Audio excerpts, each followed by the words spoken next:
जो second truck है, उस सेकेंड ट्रक के मोशन के दो मैकेनिज्म हो सकते हैं। या तो मैं स्ट्रिंग से कनेक्ट करके उसको जो है मूव कराऊंगा ऊपर वाला, तो जो दूसरा है साइड वाला, साइड ट्रक, वो भी मूव करेगा।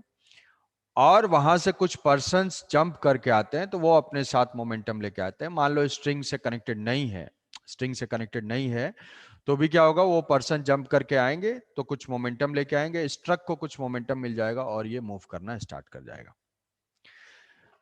तो सेम टाइप का मैकेनिज्म विस्कोसिटी के लिए भी होता है।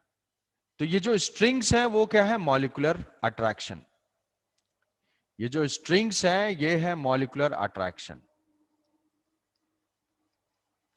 Molecular attraction. और ये जो पर्सन जंप कर रहे हैं वो है मॉलिक्यूलर डिफ्यूजन। ये जो पर्सन की जंपिंग है ये है मॉलिक्यूलर डिफ्यूजन, मॉलिक्यूलर डिफ्यूजन। तो अगर हमसे पूछा जाएगा कि what are the different mechanism for viscosity, different mechanisms और रीजंस, हम बोल सकते हैं कि विस्कोसिटी क्यों आती है लिक्विड्स में, रीजन क्या है। तो reason for viscosity, reason for viscosity और mechanism, mechanism for viscosity, mechanism, mechanism कौन कौन से होंगे, दो मैकेनिज्म हो जाएंगे। One is molecular attraction, molecular attraction, second है मॉलिक्यूलर डिफ्यूजन। कि दूसरा लेयर भी भाई मूव करना स्टार्ट करेगा, मोमेंटम का ट्रांसफर होगा उसमें, तब मोमेंटम का ट्रांसफर करना होगा कि पर मॉलिक्यूल्स डायरेक्ट एक लेयर से दूसरे लेयर में, इन ट्रक को रिप्लेस कर दो लिक्विड लेयर्स से। कि जब दूसरी लिक्विड लेयर या दूसरी फ्लूइड की लेयर मूव करना स्टार्ट करेगी, या तो वो उनके वो मॉलिक्यूलर फोर्स की वजह से, मॉलिक्यूलर फोर्स की वजह से, या फिर मॉलिक्यूलर डिफ्यूजन की वजह से। तो मॉलिक्यूलर अट्रैक्शन डोमिनेट करता है इन लिक्विड्स और मॉलिक्यूलर डिफ्यूजन डोमिनेट करता है, क्योंकि गैसेस में क्या है, मॉलिक्यूलर अट्रैक्शन वैसे ही सबसे वीकेस्ट होता है, सबसे कम होता है। तो वहां पे फ्लूइड के जो लेयर्स हैं, जो गैसेस के लेयर्स हैं, उनके बीच में मॉलिक्यूलर अट्रैक्शन नहीं होता है, ऑलमोस्ट जीरो होता है। ये जो है इनके बीच में मॉलिक्यूलर डिफ्यूजन की वजह से होता है। कि दो दो लेयर्स हैं, लिक्विड के जो लेयर्स हैं, एक लेयर अगर मूव करे तो दूसरी लेयर क्यों मूव करेगी, ड्यू टू मॉलिक्यूलर अट्रैक्शन। एक लेयर दूसरे लेयर से को अट्रैक्ट कर रही है जिसकी वजह से उसका मोशन होगा। गैस में क्यों हो रहा है, गैस में एक लेयर मूव करी तो दूसरी लेयर क्यों मूव करी है, due to molecular diffusion. Molecular diffuse हो रहा है, एक लेयर से दूसरे लेयर में कंटिन्यूअसली मूव कर रहे हैं। तब खुद सोचो, टेम्परेचर अगर इंक्रीज करोगे, molecular attraction will becomes week, molecular attraction will decrease, molecular yes sir. Forces जो है वो वीक होते जाएंगे, तो विस्कोसिटी डिक्रीज होती जाएगी। बट अगर टेम्परेचर इंक्रीज किया गैसेस यस में, सर। तो गैसेस में तो मॉलिक्यूलर अट्रैक्शन का रोल वैसे ही नहीं है। वो क्या होगा, वेलोसिटी बढ़ जाएगी उनकी, RMS speed, yes average sir. Speed. तो फ्रीक्वेंट ट्रांसफर होगा, वहां से फ्रीक्वेंट ट्रांसफर होगा तो विस्कोसिटी उसकी इंक्रीज कर जाएगी। बढ़ जाएगी। तो इन, इंक्रीज कर जाएगी। समझ गए। सर इसीलिए शायद सर वो जो फ्लेम्स जब आती है तो हम लोग उसके ऊपर से किसी चीज को ऑब्जर्व करने की कोशिश करते हैं तो वो थोड़ा बहुत हिलते हुए और मतलब सर उस पार्ट में विस्कोसिटी बढ़ जाती है। फ्लेम्स, सर जब भी कोई फ्लेम होता है या कोई फायर होता है तो उसके ऊपर से हम लोग कुछ भी ऑब्जर्व करते हैं तो वो थोड़ा बहुत हिलता हुआ दिखता है। तो सर हाँ। मतलब उस पार्ट में विस्कोसिटी ज्यादा होती है एयर लेयर्स की। विस्कोसिटी क्या बोलेंगे वहां पे, विस्कोसिटी का सच तो कुछ क्योंकि वहां पे फ्लेम जो है मूव कर रही है, वो तो अलग चीज है। मतलब टेम्परेचर की वजह से गैस वैस वहां की एक्सपैंड हो रही है तो वो फ्लो कर रहा है, वहां विस्कोसिटी से बहुत ज्यादा इफेक्ट नहीं है। अ, कहीं पे भी टेम्परेचर अगर इंक्रीज होता है तो और गैसेस का फ्लो डिफिकल्ट हो जाएगा, गैसेस का फ्लो डिफिकल्ट हो जाएगा।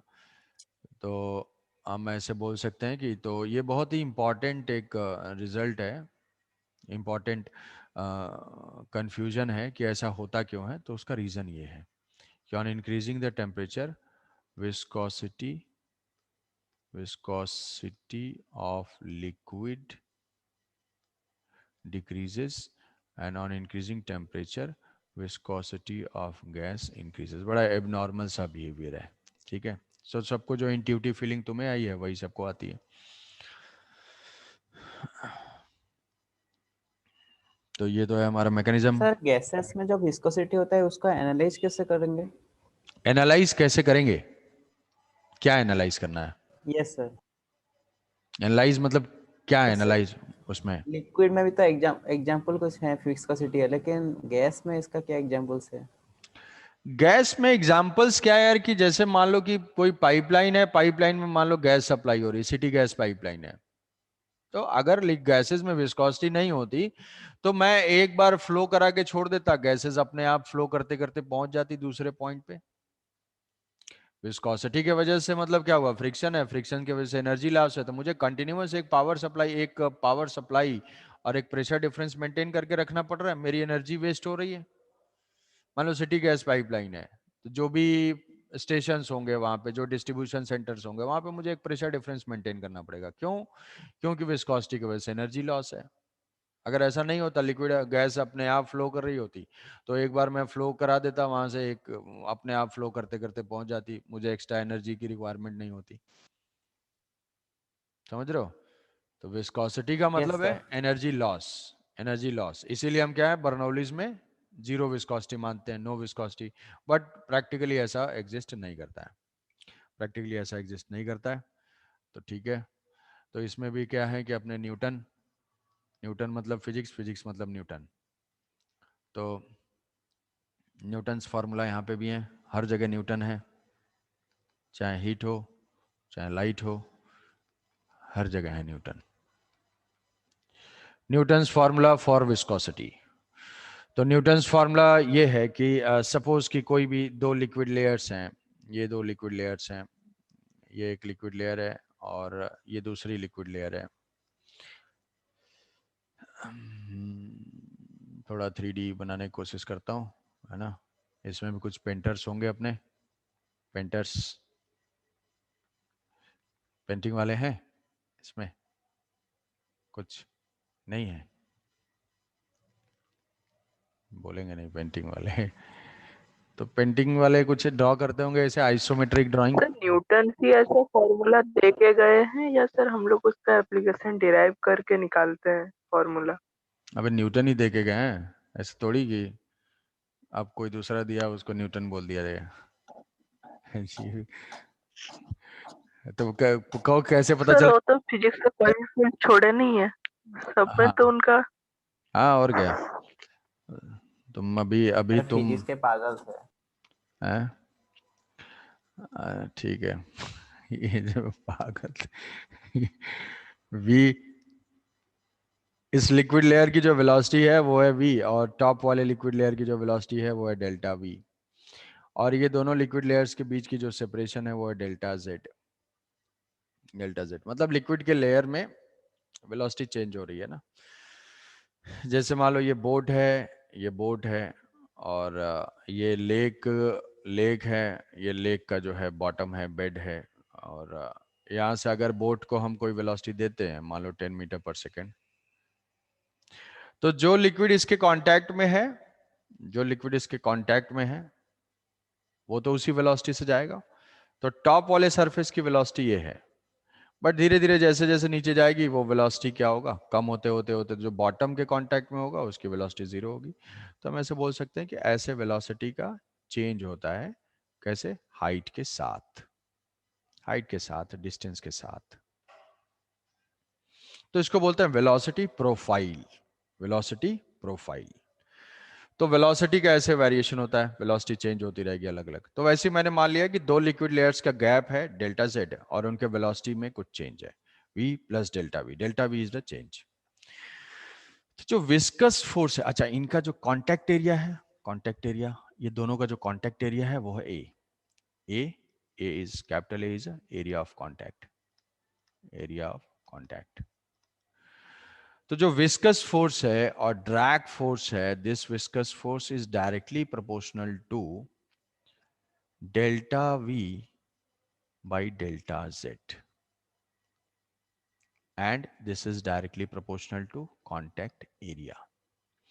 Delta V by delta Z is what? Delta V by delta Z is the velocity change per unit length.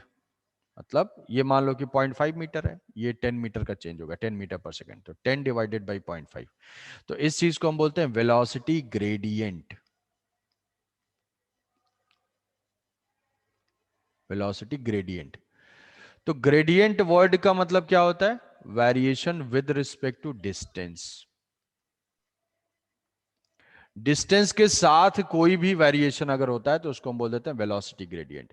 Velocity gradient, temperature gradient, density gradient, electric field gradient, gravitational field gradient. तो gradient word का जो मतलब है कि variation with respect to distance. Distance के साथ कितना variation होगा वो होता है वेलोसिटी ग्रेडियंट. तो यहाँ पे z dz लेंथ में वेलोसिटी का चेंज हुआ dv, तो ये हो जाएगा dv by dz. dv by dz. और ये जो ड्रैग फोर्स होगा, विस्कस फोर्स होगा, that is directly proportional to contact area. तो उन्होंने फाइनली कंबाइन किया, फॉर्मूला जो अपने को मिला वो Fe is equal to eta a into delta v by delta z. Delta v by delta z. और ये जो है यहाँ पे ये नेगेटिव साइन होगा इसका. Negative sign. नेगेटिव साइन क्यों? नेगेटिव साइन क्योंकि विस्कस फोर्स है और वो हमेशा वेलोसिटी ग्रेडियंट को कम करना चाहता है. मतलब विस्कस फोर्स जो है वो वेलोसिटी ग्रेडियंट को कम करना चाहेगा. That's why it's a negative. तो हम ये नेगेटिव बोल सकते हैं. नेगेटिव ये सिग्निफाई करता है it viscous force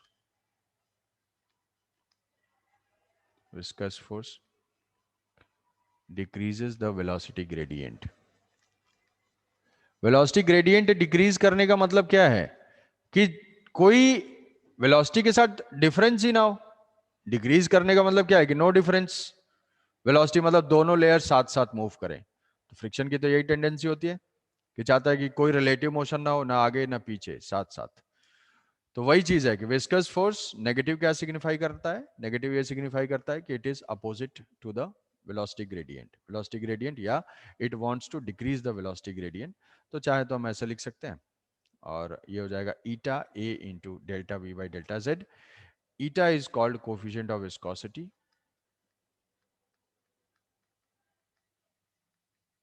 coefficient of viscosity. And this coefficient of viscosity, it depends on coefficient of viscosity, it depends on liquid or fluid. It depends on fluid and its temperature.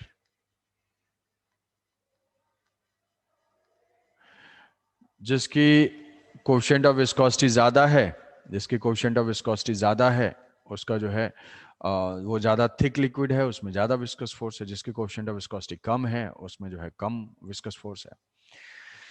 तो ये है Newton's का formula n a d v by D z. Eta into a into d v by D Z.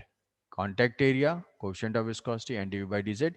और viscous force की direction हमेशा relative motion के opposite. तो minus हमें बहुत यूज नहीं करना है, सीधे क्या करना है, बस जो विस्कस फोर्स होगा, जिस विस्कस फोर्स ऐसे लिख लेंगे कि विस्कस फोर्स एफ वी जो है वो अपोजेस द रिलेटिव मोशन.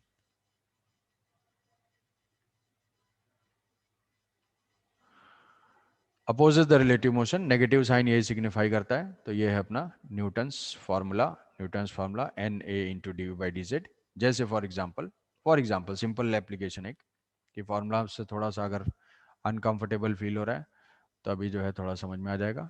कि जैसे मान लो हमने एक बोट यहाँ पे लिया है और इस बोट को जो है V0 स्पीड दे दिया और ये जो है लेक में है और लेक की जो डेप्थ है वो टोटल डेप्थ जो है वो h है. तो यहाँ जो लिक्विड है उस लिक्विड की कोफिशिएंट ऑफ विस्कोसिटी जो है वो कोफिशिएंट ऑफ विस्कोसिटी ईटा है. ईटा. तो बताना है कि भाई find the viscous force acting. अच्छा, ये जो बेस है इस बेस का कांटेक्ट एरिया, जितना एरिया कांटेक्ट में है, ये बेस का कांटेक्ट एरिया है ए है कांटेक्ट एरिया. तो find the viscous force acting on the boat. Find viscous force acting on boat, viscous force acting on boat, तो विस्कस फोर्स होगा F V is equal to eta A D V by D Z और delta V by delta Z, delta V by delta Z, delta V by delta Z, coefficient of viscosity eta, area A and velocity gradient. Top surface की velocity वही होगी जो boat की velocity होगी, bottom most surface की velocity वही होगी जो यहाँ की वेलोसिटी होगी। इसकी वेलोसिटी क्या है? 0, क्योंकि दोनों कांटेक्ट में है। तो ये वेलोसिटी क्या है? चेंज हो रही है। कितने में? h हाइट में v नॉट का चेंज है। So what is the velocity gradient? dv by dz is equal to change in velocity per unit length, मतलब v नॉट बाई h। ये हो जाएगा विस्कस फोर्स का एक्सप्रेशन। किस डायरेक्शन में? रिलेटिव मोशन का अपोज। बोट जो है वो फॉरवर्ड डायरेक्शन में जा रहा है, तो यहाँ पे विस्कस फोर्स जो है इसके अपोजिट डायरेक्शन में, इस बोट के ऊपर अपोजिट डायरेक्शन में एफ वी एक्ट करेगा। ये हो जाएगा इसका मैग्नीट्यूड। अभी समझे? दो लेयर्स की वेलोसिटी गिवन रहेगी। यस विस्कोसिटी गिवन होगी, विस्कोसिटी गिवन होगी तो उसमें हम वेलोसिटी ग्रेडियंट निकालेंगे। Velocity gradient n into a into d by D z. तो ये हो गया अपना viscosity. Internal frictional force, reason for viscosity is molecular attraction, molecular diffusion, attraction in liquid, diffusion in gas, Newton's formula n a dv by dz, coefficient of viscosity, coefficient of viscosity के dimensions and unit जो है वो लिखोगे। Dimensions and unit ये क्या क्या होते हैं? कुछ यूनिट्स और होते हैं, डायमेंशंस होते हैं, उसको नेक्स्ट क्लास में बताऊंगा। तो ये हो गया फॉर्मूला, ये हो गया उसका डायरेक्शन, ये हो गया उसका सिंपल एप्लीकेशन। हर केस में कहीं पे भी आएगा हम यही फॉर्मूला यूज करेंगे। तो एनसीईआरटी के एक्सरसाइज में एक सॉल्व एग्जांपल है, सॉल्व एग्जांपल है, उसको अटेम्प्ट करना है। ब्लॉक है और वो ब्लॉक जो है स्लाइड कर रहा है कहीं पे, तो सेम फॉर्मूला अप्लाई करना है। सॉल्व एग्जांपल है, उसको थोड़ा आज वही अटेम्प्ट करोगे उसमें, और नेक्स्ट क्लास में इसके आगे हम कंटिन्यू करेंगे। दिस संडे कोई